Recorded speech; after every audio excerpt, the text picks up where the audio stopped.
हम ब्रह्मा के लिखे हुए लकीर को भी मिटा सकते हैं। तो कैसे हैं आप लोग। और इस बार जो बिहार के इलेक्शंस के रिजल्ट निकल के आए वो काफी इंटरेस्टिंग से रहे, क्योंकि देखो यार पर्सनली अगर मैं बताऊं अपना और बाकी लोगों का मैं अगर आप लोग को ओपिनियन दूं तो ऐसा लग रहा था इस बार कि बिहार में इस बार एनडीए रिपीट नहीं कर पाएगी अपनी गवर्नमेंट को।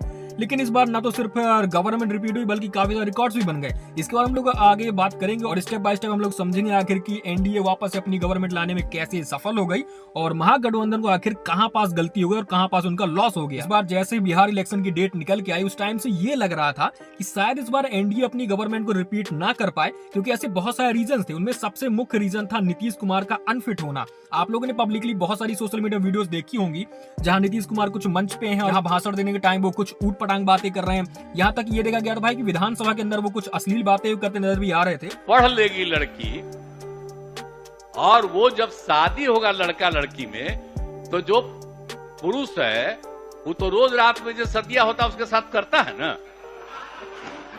तो उसी में और पैदा हो जाता है। और लड़की पढ़ लेती है तो हमको मालूम था कि वो करेगा ठीक है, लेकिन अंतिम में भीतर मत घुसाओ, उसको बाहर कर दो। और उनको देखकर ऐसा लग रहा था कि मतलब उनको शायद कोई प्रॉब्लम या फिर कुछ डिसऑर्डर हो गया उनके माइंड में, जिस कारण से वो अनफिट हो चुके और एक तरह से वो अनस्टेबल हो चुके हैं। यानी कि वो इस चीज के लिए योग्य नहीं रह गए कि वो वापस से अपनी सरकार बना सके और वो मुख्यमंत्री बन सके। तो यहाँ पर सब थोड़ा नेगेटिव पॉइंट था बीजेपी के लिए और एनडीए के लिए। लेकिन इस बार हम लोग को जो देखने को मिला बहुत इंटरेस्टिंग था। देखो 243 सीटों में 202 सीट लेके आई है एनडीए और उसने अपनी बना दी सबसे मजबूत गवर्नमेंट पिछले 15 साल के हिसाब में अगर देखा जाए तो अभी तक किसी भी गठबंधन को या फिर किसी पार्टी को सबसे अधिक सीट मिली है, जिनमें सबसे बड़ी पार्टी बन के आई बीजेपी जिसको 89 सीट मिली है। महागठबंधन को 35 सीटें मिली है, जिनमें से 26 सीटें सिर्फ और सिर्फ आरजेडी को ही मिली हैं। तो देखा जाए तो आरजेडी वहां की सबसे मजबूत पार्टी हुई यानी कि ओपोजिशन की, और यहाँ की सबसे मजबूत पार्टी बीजेपी हुई। अब इस बात को हम लोग समझते हैं कि एनडीए ने कहां अपने पक्ष में कर लिया पूरा चुनाव और महागठबंधन के हाथ से ये चुनाव कहां पास फिसल गया। सबसे पहले पॉइंट को अगर नोट किया जाए तो बीजेपी ने बिहार के अंदर सारी महिलाओं को 10-10 हजार रुपए उनके खाते में ट्रांसफर कर दिए थे, जहां एक ये चीज हो गई थी भाई कि महिलाएं अब बीजेपी की तरफ पूरी तरफ से हो गई थी। क्योंकि देखो महिलाओं क्या चाहिए, उनको 10,000 रुपए मिल गए, बहुत बड़ी बात है। अब क्या होता है कि आदमी बात के बारे में नहीं सोचता है, लेकिन सबसे पहला पॉइंट तो आप लोग ये समझिए कि एनडीए ने जो किया था यानी कि 10,000 रुपए जो महिलाओं को दिए, यहाँ पास उन्होंने महिलाओं को अपना वोट एक तरह से अपने तरफ पक्ष में कर लिया था। अब दूसरी मुख्य बात यह है कि नीतीश कुमार का आज तक कभी किसी घपले में या फिर किसी घोटाले में नाम नहीं आया। तो ये सबसे बड़ा पॉइंट बन जाता है कि आपके राज्य में अगर कोई व्यक्ति मल्टीपल टाइम्स अगर सीएम बन रहा है, उसके ऊपर कोई ऐसे इल्जाम नहीं लगे हैं कि उसने कोई घोटाला या फिर घपला किया है, तो ऐसे में आदमी के अंदर ट्रस्ट बिल्ड होता है। अब सबसे मुख्य बात ये रही कि आखिर भाई महागठबंधन के ऊपर से ये चुनाव कहां से निकल गया। तो सबसे मेन बात होती है भाई जुमलेबाजी। अगर आप कुछ प्रॉमिस कर रहे हैं अपने राज्य की जनता को या फिर देश की जनता को, तो बेसिकली देखा जाता है कि वो क्या बोल रहा है और बोल रहा है तो उस चीज को कर पाएगा या फिर नहीं कर पाएगा।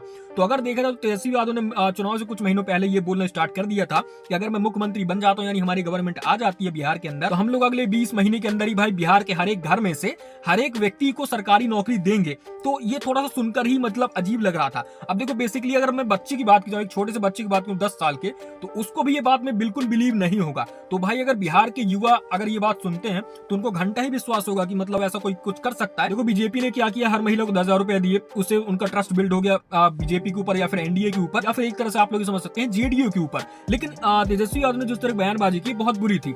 और दूसरी बयानबाजी ये हो गई भाई कि राहुल गांधी ने जिस तरह से बयानबाजी की बेवकूफों की तरह, वो हमेशा मतलब एक तरह से सारे लोग यही बोलते हैं भाई कि ये बीजेपी के एजेंट है, तो ये सच में एजेंट ही है। क्योंकि राहुल गांधी ने एक नया प्रकार का तोता पाल लिया था कि भाई जो वोट चोरी हो रही है, वोट चोर गद्दी छोड़। ये जो पंचायत थी शायद लोगों को बिल्कुल पसंद नहीं आई, क्योंकि अगर मोदी की लहर की बात करूं मैं तो मोदी के आजकल हमारे देश में पूरे जबरे फैन है। तो अगर प्रधानमंत्री मोदी की बात की जाए तो भाई तो उनका चेहरा या फिर उनकी जो एक तरह से गुडविल बन चुकी है, वही किसी भी चुनाव जितवाने के लिए काफी बड़ी चीज है। सबसे हाईलाइटेड अगर कोई प्रत्याशी था इस पूरे चुनाव के अंदर तो खेसारी लाल यादव था, क्योंकि खेसारी लाल यादव एक नंबर का आप लोग समझते हैं भांडे टाइप का आदमी है। अब खेसारी लाल यादव शायद पढ़ा लिखा नहीं है या फिर उसके पास दिमाग नहीं है, वो क्योंकि असर पड़ता है अगर आप लोग किसी गठबंधन में या किसी पार्टी में तो उसका असर आप लोग को देखने मिलता है। खेसारी लाल ने भी कुछ कंट्रोवर्शियल बयान दिए, जिनमें सबसे पहले तो यही था कि मेरी पत्नी मेरे घर में मेरी पत्नी है लेकिन बाहर मेरी पत्नी मेरी बहन है।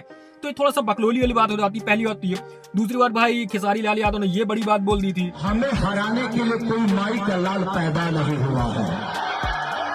हम ब्रह्मा के लिखे हुए लकीर को भी मिटा सकते हैं। जब ये बात खेसारी लाल यादव ने बोली थी तो शायद ब्रह्मा जी ने इस बात को पर्सनली ले लिया और इतना पर्सनली ले लिया कि इसके लौड़े ही लगवा दिए। इस बंदे को आप लोग जानते होंगे, ये है आम आदमी पार्टी का नेता जिसका नाम है संजय सिंह, और इसके अकॉर्डिंग ईवीएम एक बार फिर से हैक हो चुकी है, जो कि एक पुराना रोना हो चुका है। लेकिन मैं ये कहना चाह रहा हूँ भाई, अगर आप लोग ऐसा कुछ करना चाह रहे हो जिससे आप लोग को ये अपनी हार बर्दाश्त नहीं होती है, तो यार समथिंग डिफरेंट करो, कुछ तो नया लेके आओ। मैं पूरी जिम्मेदारी से आपके चैनल पे कह रहा हूं, बिहार का चुनाव निष्पक्ष नहीं होगा, इसको कहीं लिख के रख लीजिए आप।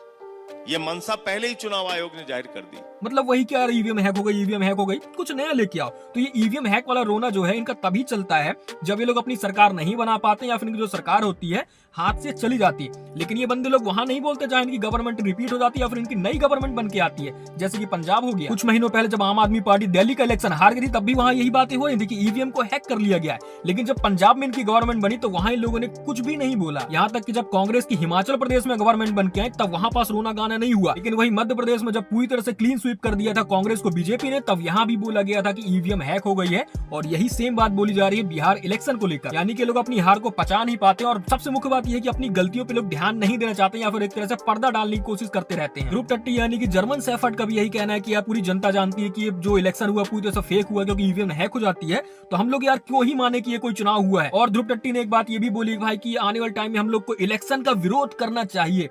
लौड़े, जिस दिन इलेक्शन का विरोध होगा उस दिन भाई डिक्टेटरशिप देश में आ जाएगी, और डिक्टेटरशिप का जो पहला प्रधानमंत्री बनेगा वो होगा भाई हमारे योगी आदित्यनाथ। तो तुम लोग जो अभी जो बयानबाजी कर रहे हो फिर ये नहीं कर पाओगे, इसलिए भाई अपना थोड़ा सा सोच समझ के ही मुंह खोला करो। इलेक्शंस का तो ऐसा है कि हमारे देश में हर 5-6 महीने में किसी न किसी स्टेट में इलेक्शंस होते रहते हैं। लेकिन इस वाले इलेक्शन के अंदर एक बहुत ही इंटरेस्टिंग आदमी जिसका नाम है तेज प्रताप यादव, और ये तेजस्वी यादव का बड़ा भाई है। और इस बंदे को भाई पहले परिवार से निकाला गया, पार्टी से निकाल दिया गया, देन उसके बाद इस बंदे ने अपनी खुद की पार्टी बनाई और अपने आप खुद को ही टिकट दे दिया और चुनाव लड़ने के लिए बैठ गया। हालांकि उसके बाद ये एक बीजेपी के प्रत्याशी से हार भी गया, लेकिन ये बंदे को कोई फर्क नहीं पड़ता। इसके हिसाब से ये है कि अगर मैं चुनाव हार भी गया तो अब मैं करूंगा व्लॉगिंग। तेज प्रताप यादव, आज हम चलेंगे डिज्नीलैंड मेला। आइए चलिए हमारे साथ, मैं आपको लेके चलता हूँ डिज्नीलैंड। तो आप देख रहे थे एलआर ब्लॉग, और हमने आपको पटना में जो डिज्नीलैंड मेला लगा है उसको मैंने आपको दिखाने का काम किया है। हमारे व्यूवर्स को कैसा लगा आप इसको कमेंट में लिखने का काम कीजिए, एलआर ब्लॉग पे लिखने का काम कीजिए, और ज़्यादा से ज़्यादा इसको सब्सक्राइब करने का काम। अब ये हमारा पर्सनल ब्लॉग जो होता है ये आपके लिए रहता है, और इसमें हम जी जान से मेहनत कर रहे हैं। और क्योंकि आप ब्लॉग देखते तो हैं, और लेकिन उसमें क्या होता है कि आप ब्लॉग में ऊपर में जो सब्सक्राइब बटन है उसको आप दबाते नहीं हैं, ये गलत करते हैं आप दबाइए। और ब्लॉग सब्सक्राइब जब तक आप नहीं कीजिएगा तब तक वीडियो पहुंचेगा नहीं। तो तेज प्रताप यादव आपको पॉलिटिक्स करते हुए नजर नहीं आएंगे, वो अब आपको पॉलिटिशियंस के राज खोलते हुए नजर आने वाले हैं। तो स्टे ट्यून विद तेज प्रताप यादव, और मेरे साथ भी जुड़ जाना भाई। अगर फाइनल बात देखी जाए तो एनडीए के गवर्नमेंट को रिपीट करने के पीछे तेजस्वी यादव और राहुल गांधी का हाथ है। देखो, अगर वोट चोर गद्दी छोड़ ये ना होता, या फिर हम लोग 20 महीने में भाई सबको सरकारी नौकरी दे देंगे ये ना होता, तो मुझे ऐसा लग रहा है कि शायद इनकी जो कम सीट्स आई ज्यादा आ सकती थी। बाकी आप लोग क्या मानते हैं इस पूरे इलेक्शन के बारे में, और खास तौर पे आप लोग ईवीएम के बारे में जरूर बताएं, क्योंकि ईवीएम के ऊपर हर बार उंगली उठती है, और उंगली कब उठती है जब एनडीए या फिर बीजेपी की गवर्नमेंट किसी स्टेट में आ जाए तभी उठती है।